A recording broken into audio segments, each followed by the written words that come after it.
Kwa sababu kuna jamii nafikiria wakiwa State House au ndio tu jamii. Haiwezekani. Jamii za Kenya ziko zaidi ya 52.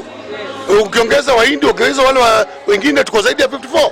Kwa nini jamii moja ndio inafeel lazima ikuweko katika State House? Hata Ruto kama president amezaliwa na mama. Na yeye pia ni binadamu na amestahili chaguliwa. Kwa hivyo jamii zingine ziheshimu jamii zingine. Sisi tumesupport Wakikuyu through Matiba. Wakati ya 1992 tulisupport Matiba. Tukarudi Raila akasema Kibaki tosha. Uhuru Park, kwani Kibaki Raila kujua Kibaki ni Mkikuyu. Tumerudi juzi tukachagua Uhuru wakati amekuwa president. Kwa nini sasa hivi watu wanafuruga amani kwa sababu ya ukabila? Lazima hiyo kabila ishe. Kwa hivyo Duale alikuwa right. Kabila zote ziheshimiane. Wewe heshimu Mkikuyu, Mkikuyu heshimu Mluya, Mluya heshimu Mjaluo na Mjaluo heshimu Msomali. Kila kabila ina haki yake hapa Kenya. Kwa hivyo mimi na support Duale, watu wawache kuwa watu mafisi. Hiyo ofisi katika nchi tutakubali. Watu heshimu kabila zote. Ruto akiwa Mkalenjin ni Mkenya. Aleda akiwa Mluya ni Mkenya. Cherota akiwa hapa media ni Mkenya. Kwa hivyo kila mtu heshimu kabila ya mwingine. Hakuna mtu aliapply kuzaliwa kabila fulani. Na hiyo ndio Gachagua anafaa kujua. Hapa si Madhira, hapa si Munyoro, aongee juu ya Kenya mzima. Yeye ni party leader wa chama. Yeye si party leader wa chama ya Munyoro party. Yeye ni DCP party leader. Anafaa kujiheshimu. Kwa hivyo Duale alikuwa right na mimi na support Duale vile aliongea. Duale aendelee hivyo. Na ndio lugha wa Kenya wanataka kusikia. Kwa sababu kama kuna heshima kwa wengine, pia atakosea heshima. Kumkashifu aliyekuwa naibu wa rais Mheshimiwa Gachagua kwa sababu ya kuanza kuwa mtu ambaye propaganda ambaye anazungumza mambo ambazo zinaweza kuchangia amani ya nchi.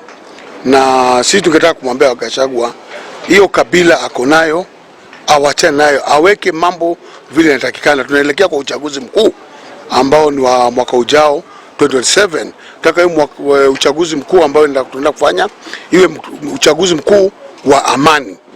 Na yeye ameneza propaganda Kenya mzima.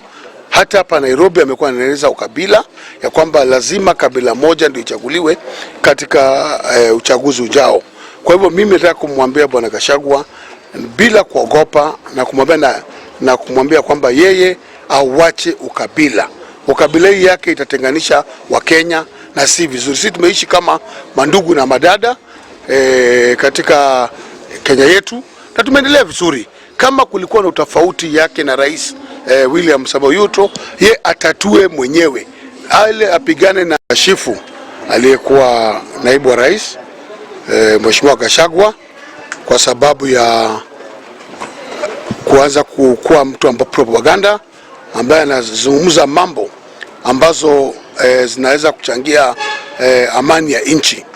Na sisi tungetaka kumwambia Gachagua hiyo kabila ako nayo awachane nayo, aweke mambo vile inatakikana. Tunaelekea kwa uchaguzi mkuu ambao ni wa mwaka ujao 2027. Tutaka hiyo uchaguzi mkuu ambao tunaenda kufanya iwe uchaguzi mkuu wa amani.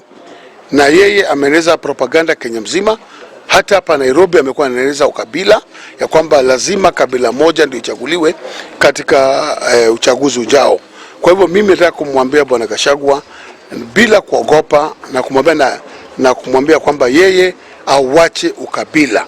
Ukabila hii yake itatenganisha Wakenya na si vizuri. Sisi tumeishi kama mandugu na madada katika Kenya yetu na tumeendelea vizuri. Kama kulikuwa na utofauti yake na Rais William Samoei Ruto, ye atatue mwenyewe. Ale apigane na Samoei Ruto for 2 term katika uongozi wake next election. Hiyo hatuna wasiwasi. Ni 2 term. Ni 2 term. Kwa hivyo hiyo ndio itaeleweka na hiyo ndio mambo iko. Na ODM ina kabila zote. Niko poa pia. There was a time I was looking for you. Like you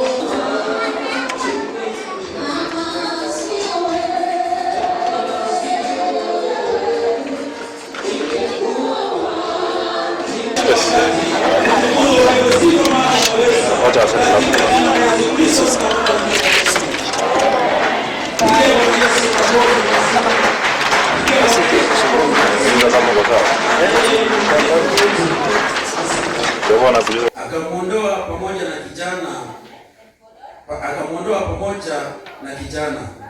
Jili akashika njia akatangatanga katika jangwa la Barsheba. Maji yalipokwisha,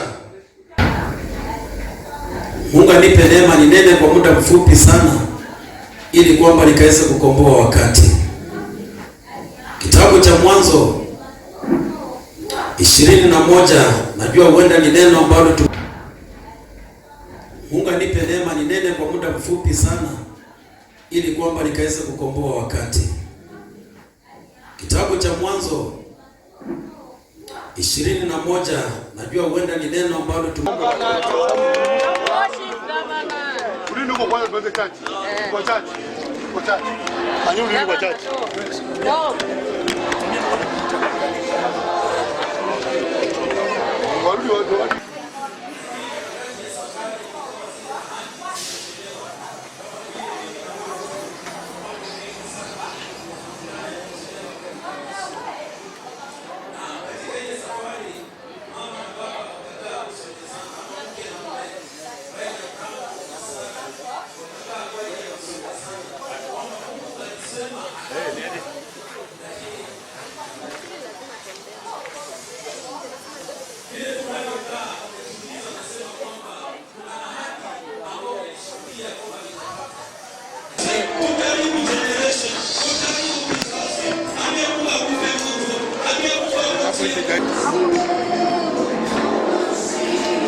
Tuachie hii space.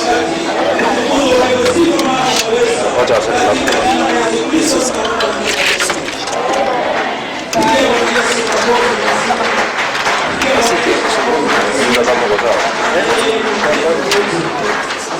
Ndio bwana kuuliza kama